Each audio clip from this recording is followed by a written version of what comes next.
Dave Hood, 62 KGW. How many years has it been? 37 or so, I think. 37 years. Yeah. Seems like yesterday. I always like to start with, what drew you to radio, first of all, and what drew you to 62 KGW, and how'd that go with getting the first job? Well, actually, I went to high school in the Yakima Valley and was producing a play in my senior year. I think it was my senior year. It might have been the year before that. And I did a commercial to get people in the town to come to see the play. And about a month before, well, this could be a long story. I'm going to shorten it down. The theater burned down, so we had to do it in the gym. So I had to change everything. And the play was 1984, George Orwell. And anyway, I did the commercial, gave it to the local station, KREW, I believe it was in Sunnyside, Washington. Anyway, they got the commercial, and I guess they liked the voice, so they called me and said, would you like to come and do something? And I didn't really want to, but I did once I got to the station. So they were still spinning discs at the time, and it was just a small town radio station, But one of the guys there took an interest in me and told me I should get my license, third-class license, right? And so I did that, and I think I did a weekly ski report or something like that, because we were going up and skiing at White Pass, and that would be on once a week, and that was really taking too much of my time as far as I was concerned. So I really wasn't that interested. I've never been interested in radio. It just kind of sucked me in. And so I did that for a while until it interrupted my skiing, and I said, no, I'm not going to do it anymore. So then I graduated in '69, and another little station, KENE in Toppenish, called me and said, hey, you've got a good voice. Would you like to come? We heard you on the ski reports. And this is a little tiny station, a cement block building in the middle of, a field, a cow pasture. And they made me asked me to do mornings, which I didn't realize what the structure was or anything. So I did mornings for a while. And then the owner's friend came back and he wanted him to do mornings. But the way I was doing is I was doing the morning show, then I would drive up to Yakima, and I was going to Yakima Valley College after that, and then driving back in the evening to Sunnyside, and Toppenish is in the middle. This is way too long.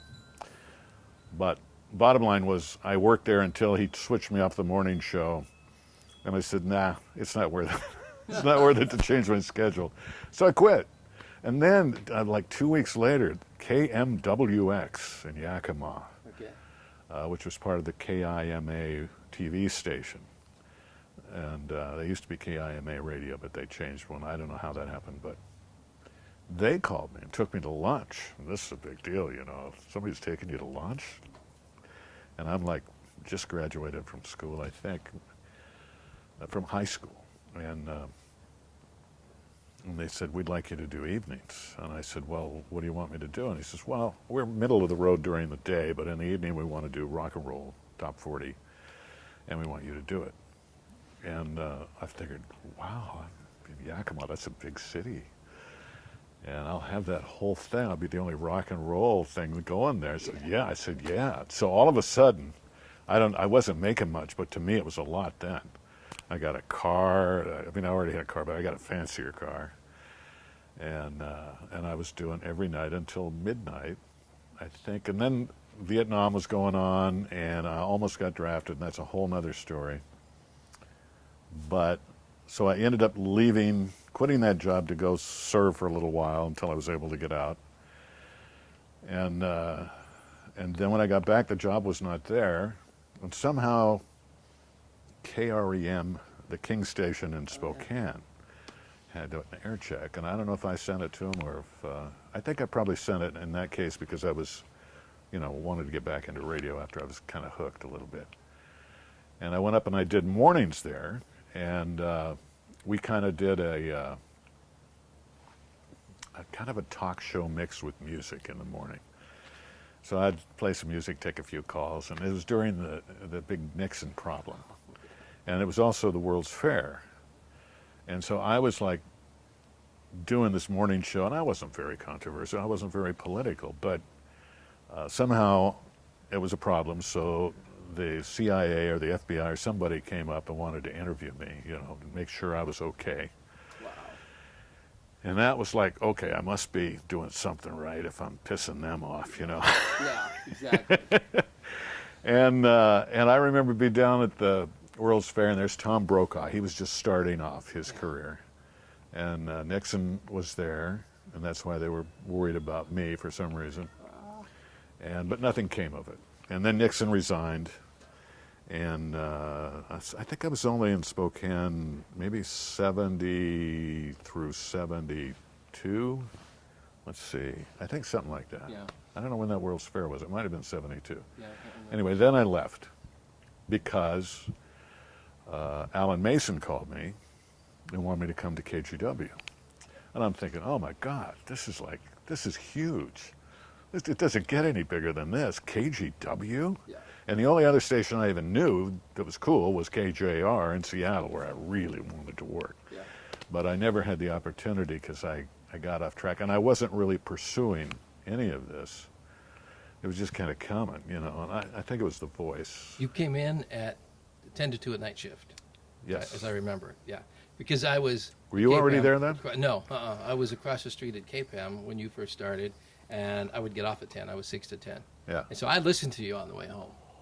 And so we go back with that respect. Wow. I joined 77.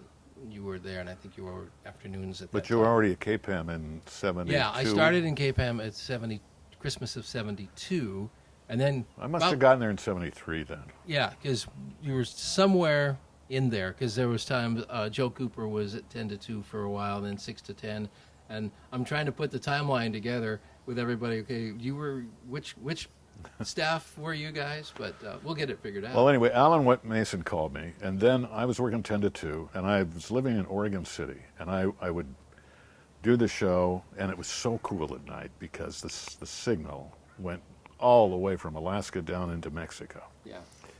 And I thought, I don't care what anybody says, I got the best shift on this whole damn thing here. And I was just rocking and rolling, and, we didn't know what the hell we were doing back then. But... Yeah. One night I'm driving home, and I almost pass out on the way home, and I get home, and I've got an ulcer, and it's bleeding, and I ended up dying, basically. But I'm now remembering there was a time you had to be off for the sickness. I wasn't off for very long. Okay. But bottom line, there was a hole in my stomach, and it was bleeding, and so when I got home, I think I threw up, and that let the pressure off, so it started bleeding again. Eventually I passed out. Luckily my neighbor was a fireman, took me to the Oregon City Hospital, and I literally died, and I wrote a book about this. But I remember being on the slab and then bringing my wife in and telling her she better say goodbye because I'd lost too much blood. And but I'm aware, I can hear, I can't speak. And I'm going, no, I'm fine. What are you talking about? I just had a great radio show. I can't die now. This is just ridiculous. Yeah. And, and then I remember looking down on myself. I remember that whole thing. And then the next day or a day and a half later,